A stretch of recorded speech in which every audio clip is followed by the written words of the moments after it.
প্রিয় দর্শক মন্ডলী, আপনারা নিশ্চয়ই অবগত আছেন যে কোটা সংস্কার আন্দোলন চলছে আমাদের চৌরাস গেট থেকে মজমপুর হয়ে জেলা প্রশাসন কার্যালয়ে যাওয়া হলেও আন্দোলনকারীরা কিন্তু আসলে মজমপুর থেকে সেদিকে না যেয়ে আমাদের ব্লক চত্বরের যে রাস্তা, এই রাস্তায় তারা পদযাত্রা আরম্ভ করেছে। আপনারা নিশ্চয়ই দেখতে পাচ্ছেন।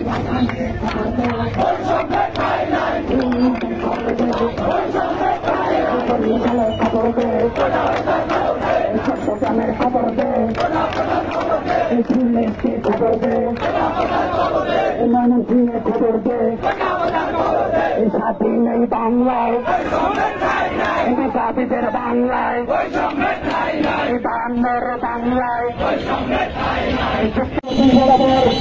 পদযাত্রা কর্মসূচি শুরু করব।